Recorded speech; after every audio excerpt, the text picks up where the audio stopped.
नमस्कार साथीहरु, म सागर टेक सागर च्यानलमा तपाईहरुलाई स्वागत गर्दछु।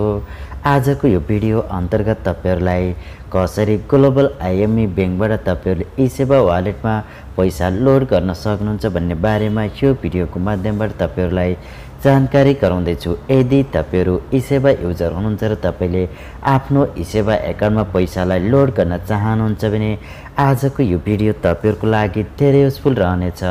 आजको यो भिडियो अन्तर्गत तपाईहरुलाई कसरी कुनै पनि बैंक एकाउन्टबाट तपाईले आफ्नो eSewa वालेटमा पेमेन्टलाई लोड गर्न सक्नुहुन्छ भन्ने बारेमा यो भिडियोको अन्तर्गत तपाईहरुलाई जानकारी गराउने छु। आउनुहोस् साथीहरु, कसरी eSewa वालेटमा पैसालाई लोड गर्न सकिन्छ भन्ने बारेमा यो भिडियोको माध्यमबाट जानौं। आउनुहोस् सुरु गरौं।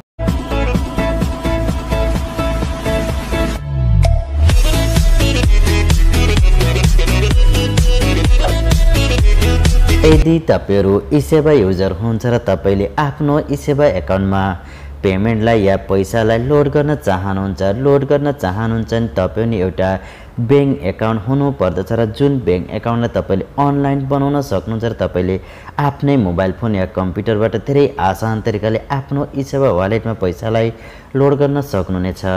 आजको यो भिडियो अन्तर्गत तपाईहरुलाई ग्लोबल आईएमई बैंकबाट तपाईले कसरी eSewa वालेटमा पैसालाई लोड गर्न सक्नुहुन्छ भन्ने बारेमा यो भिडियोको माध्यमबाट तपाईहरुलाई जानकारी गराउने छु। र यदि तपाईले eSewa वालेट छ र तपाईले eSewa वालेटमा पैसालाई लोड गर्न चाहनुहुन्छ र तपाईले कुनै पनि अन्य बैंक एकाउन्ट छ भने पनि तपाईले यसै गरेर सेम तरिकाले तपाईले पैसालाई लोड गर्न सक्नुहुनेछ।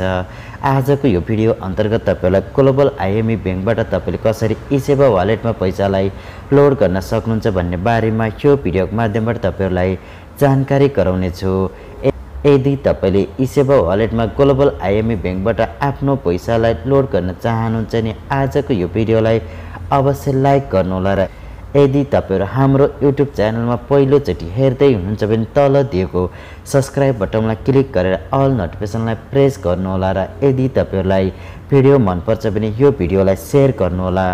अब तपाईलाई आफ्नो मोबाइल फोनको स्क्रिनमा देखाउन गइरहेको छु ग्लोबल आईएमई बैंकबाट तपाईले कसरी eSewa वालेटमा पैसालाई लोड गर्न सक्नुहुनेछ। अब तपाईहरुले यहाँनिर हेर्न सक्नुहुन्छ म ग्लोबल आईएमई बैंकमा लगइन गरिसकेको छु र यदि तपाईसित ग्लोबल आईएमई बैंक छ भने तपाईहरुले आफ्नो मोबाइल फोन या कम्प्युटरमा लगइन गर्न सक्नुहुनेछ या तपाईको अन्य बैंक एकाउन्ट छ भने पनि तपाईले त्यसलाई लगइन गरेर सेम तरिकाबाट तपाईले eSewa वालेटमा लोड गर्न सक्नुहुन्छ। यदि तपाईहरु ग्लोबल आईएमई बैंकलाई युज गर्नुहुन्छ भने तपाईहरुको लागि आजको यो भिडियो झन् धेरै युजफुल रहनेछ। अब तपाईहरु यहाँनिर लगइन गरिसक्नु भएको छ र तपाईहरु तल जानुहोस् र तपाईले यहाँनिर एउटा क्विक पेमेन्टको एउटा अप्सन पाउनुहुन्छ र तल दिएको एड अप्सनलाई क्लिक गर्नुहोस् जुन तपाईले देख्न सक्नुहुन्छ। र अब तपाईको मोबाइल फोनमा एउटा यस्तो इन्टरफेस खुल्नेछ जुन तपाईले यहाँनिर देख्न सक्नुहुन्छ। र अब तपाईको एकाउन्ट देखाइन्छ, तपाईले पे फर्म पुराउन तपाईले यहाँनिर देख्न सक्नुहुन्छ। सिलेक्ट अनमा तपाईले क्लिक गर्नुहोस् र तपाईलाई यहाँनिर धेरै अप्सन देखाइनेछ जुन तपाईले यहाँनिर हेर्न सक्नुहुन्छ। तपाईले यहाँनिर eSewa वालेटलाई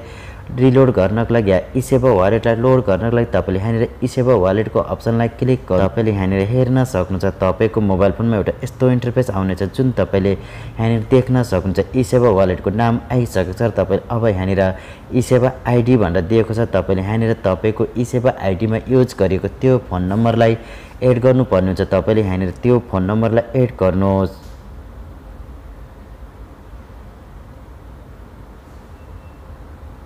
अब तपाईले यहाँनिर हेर्न सक्नुहुन्छ मैले फोन नम्बर एड गरिसकेको छु र अब तपाईले तल कति एमाउन्ट लोड गर्न चाहनुहुन्छ तपाईले यहाँनिर एमाउन्टलाई लोड गर्नुपर्ने हुन्छ। तपाईले यसरी त्यहाँनिर एमाउन्ट एड गर्नुहोस् र तपाईले अब यहाँनिर एमाउन्ट एड गरिसके तपाईले देख्न सक्नुहुन्छ तपाईको eSewa को नाम, तपाईको eSewa आईडी र तपाईले यहाँनिर एमाउन्ट एड गरिसके तल दिएको सबमिट बटनमा क्लिक गर्नुहोस् र अब तपाईको मोबाइल फोनमा एउटा यस्तो इन्टरफेस आउनेछ जुन तपाईले यहाँनिर हेर्न सक्नुहुन्छ। र अब तपाईले कुन नम्बरमा रिलोड गर्दै हुनुहुन्छ र तपाईले कन्फर्म गर्नको लागि तल दिएको कन्फर्म बटनमा क्लिक गर्नुहोस् र अब तपाईको मोबाइल फोनमा फेरि पुनः एउटा यस्तो अप्सन आउनेछ। तपाईले यहाँनिर आफ्नो बैंकबाट ट्रान्सफर गर्नको लागि तपाईले एड गरेको ट्रान्सफर पिन यहाँनिर एड गर्नुपर्ने छ। तपाईले त्यो पिन नम्बरलाई यहाँनिर एड गर्नुहोस्। अब तपाईले यति पिनलाई एड गरिसके तल दिएको पे बटनमा क्लिक गर्नुहोस् र अब तपाईले यहाँनिर हेर्न सक्नुहुन्छ तपाईको बैंक एकाउन्टबाट तपाईको eSewa वालेटमा रिलोड भइसकेको छ। यसरी तपाईहरुले आफ्नो बैंक एकाउन्टबाट धेरै आसान तरिकाले eSewa वालेटमा पैसालाई लोड गर्न सक्नुहुनेछ जुन तपाईले यहाँनिर हेर्न सक्नुहुन्छ। यदि तपाईहरु ग्लोबल IME बैंकलाई युज गर्नुहुन्छ भने तपाईले यसै गरेर धेरै आसान तरिकाले आफ्नो eSewa वालेटलाई लोड गर्न सक्नुहुन्छ।